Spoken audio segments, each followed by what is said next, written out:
Hello friends, welcome to my online class. Friends, जैसा कि आप सभी लोग जानते हैं कि कोविड-19 महामारी के कारण उत्तर प्रदेश सरकार ने यूपी बोर्ड का सिलेबस 30% कम कर दिया है, जिससे कि प्रत्येक स्टूडेंट अपने समुचित रूप से तैयारी कर सके। तो जो सिलेबस में कम कर दिया गया है तो उसके बारे में आज हम डिस्कशन कर रहे हैं। और आज मैं इंग्लिश का जो पेपर है उसमें कौन कौन से लेसन कम हुए हैं इसके बारे में हम चर्चा कर रहे हैं। तो अपने पेन और कॉपी लेकर साथ में बैठिए। जो भी लेसन इसमें से कम हुए हैं या टॉपिक कम हुए हैं उन्हें आप अपनी कॉपी पर नोट कर लीजिएगा, जिससे कि आपको याद रहे और पढ़ने में आसानी रहे। ठीक है ना। जैसा कि फ्रेंड्स आप सभी लोग जानते हो कि इंग्लिश में दो सेक्शन होते हैं, सेक्शन ए और एक है आपका सेक्शन बी। ठीक है ना। सेक्शन ए में फर्स्ट पेपर जिसमें प्रोज, शॉर्ट स्टोरी, पोएट्री आती है और सेक्शन बी में फुल ग्रामर रहती है। तो सेक्शन ए की बात करते हैं पहले। सेक्शन ए में प्रोज, और प्रोज में आप लोग जानते हैं कि 1 से लेकर 7 चैप्टर आपके इसमें रखे गए हैं।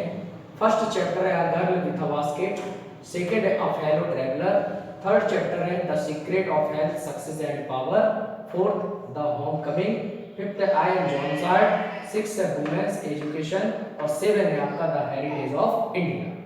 तो इसमें से आज मैं बता दूं आप लोगों को कि जो थर्ड चैप्टर है the secret of health, success and power, इस चैप्टर को हटा दिया गया है। इसके बाद chapter 5 I am John Sart, इस चैप्टर को भी हटा दिया है। तो अब आपको प्रोज में ओनली 5 लेसन ही पढ़ने हैं, 1 to 5। ठीक है ना।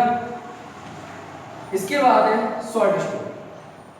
शॉर्ट स्टोरी में आपके 1 to 4 लेसन है, जिसमें फर्स्ट लेसन है आपका the gold watch, second an astrologer's day, third the lost child, fourth है आपका अ स्पेशल एक्सपीरियंस। इसमें से आपका लेसन 4 हटा दिया गया है, अ स्पेशल एक्सपीरियंस। थर्ड है आपका इसमें पोएट्री। पोएट्री में 1 to 10 लेसन तक यहाँ रखे हुए हैं। फर्स्ट चैप्टर है the character of a happy life, second है द ट्रू ब्यूटी, थर्ड है आपका ऑन हिज ब्लाइंडनेस, फोर्थ है an elegy written in a country churchyard, fifth a lament, sixth love and absence mercy, seven the passing of Arthur, 8 my heaven, 9th chapter है stopping by woods on a snowy evening और lesson 10 है the song of the free. तो जो poetry है इसमें से 3 chapter कम किए गए हैं। Chapter number 4 an elegy written in a country churchyard, chapter number 6 love and absence mercy और chapter number 9 stopping by woods on a snowy evening. ठीक है ना। तो इस प्रकार से प्रोज में 2 लेसन कम हुए हैं, शॉर्ट स्टोरी में 1 लेसन कम कर दिया है और पोएट्री में 3 लेसन कम कर दिए गए हैं। लेकिन जो लेसन ये कम किए गए हैं तो इनसे मार्क्स आपके बढ़ गए हैं।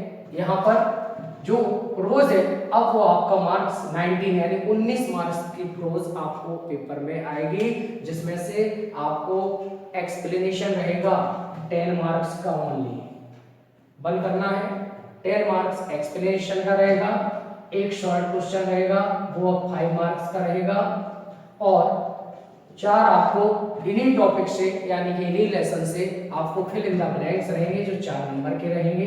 इस प्रकार से ये हो गया 19 नंबर का पेपर। ठीक है। प्रोज शॉर्ट स्टोरी में आपका टोटल अब 10 मार्क्स का इसमें से मिलेगा। इसमें आपको 2 शॉर्ट क्वेश्चन आएंगे कोई भी लेसन से, जिनके मार्क्स रहेंगे 5 इक्वल टू 10, यानी कि 2 शॉर्ट क्वेश्चन 5-5 नंबर के रहेंगे। इसके बाद है पोएट्री। पोएट्री में जैसे कि आप जानते हो एक स्टैंजा आता है, स्टैंजा, और एक आता है सेंट्रल आइडिया, है ना। तो सेंट्रल आइडिया जो रहेगा और स्टैंजा, तो सेंट्रल आइडिया रहेगा इसमें आपका 10 मार्क्स, सॉरी स्टैंजा रहेगा 10 मार्क्स और सेंट्रल आइडिया रहेगा इसमें आपका 7 मार्क्स। इस प्रकार हम देखते हैं कि पोएट्री यहाँ पर कितने मार्क्स है, 17 मार्क्स की रहेगी यानी 17 नंबर की। ठीक है ना। इसके बाद जो मर्चेंट ऑफ वेनिस है पूरा प्ले इसको हटा दिया गया है और अब आपको केवल ये सब ही पढ़ने हैं, मर्चेंट ऑफ वेनिस पढ़ना ही नहीं है इस वर्ष, ठीक है ना। ये जो चेंज किया गया है सिलेबस, ये केवल 2020 और 21 में जो बोर्ड परीक्षाएं होंगी उन्हीं के लिए किया गया है। इसके बाद तो सिलेबस सेम जो एनसीईआरटी पैटर्न है वही रहेगा। इसके बाद है सेक्शन बी। सेक्शन बी में डायरेक्ट नरेशन 2 नंबर के आते हैं, तो वो आपको करना ही है। मैं बता दूं कि सेक्शन बी ग्रामर में कोई भी कमी नहीं की गई है, ठीक है ना। इसके बाद है सेकंड नंबर पे सिंथेसिस, ये भी 2 नंबर के आते हैं, ये भी करना है। ट्रांसफॉर्मेशन भी 2 नंबर की रहेगी। सिंटैक्स भी आपके 2 नंबर के रहेंगे। सिनोनिम्स 3 आते हैं, एंटोनिम्स भी 3 आए, ठीक है ना, यानी कि 3 और 2 नंबर के ये सब रहेंगे। इसके बाद ट्रांसलेशन जो है, ट्रांसलेट वो 10 मार्क्स की आती है हिंदी से इंग्लिश बनाने के लिए। ऐसे जो निबंध रहेगा वो आपका 12 नंबर का रहेगा, और एक अनसीन पैसेज आएगा जिसमें 2 क्वेश्चन आप रहेंगे और वो आपके 3 नंबर के यानी 6 नंबर का आएगा। इस प्रकार से सेक्शन बी आपका 50 मार्क्स का रहेगा, और सेक्शन जो ए है वो भी आपका 50 मार्क्स का पेपर रहेगा, ठीक है ना। इसी फर्स्ट पेपर में आपको फिगर ऑफ स्पीच पढ़नी है, सिंपली मेटाफर वगैरह ये सब पढ़ेंगे, तो ये भी आपके अब 4 नंबर में आएंगे। हो सकता है कि 2 नंबर में डेफिनेशन और एग्जाम्पल विद पूछ सकते हैं आपसे, ठीक है ना। तो इस प्रकार से आपका पूरा 100 मार्क्स का इंग्लिश का पेपर होना है, जिसकी अब तैयारी आप समुचित रूप से कर सकते हो, और उसकी तैयारी अभी से शुरू कर दीजिएगा, जिससे आपको पेपर में कोई परेशानी ना हो। ओके, इसके बाद जो भी सब्जेक्ट मेरा है उस सब्जेक्ट के जो भी सिलेबस आपके आ गए हैं उन सब की वीडियो में आप लोगों तक पहुंचाता रहूंगा। Okay, thank you very much.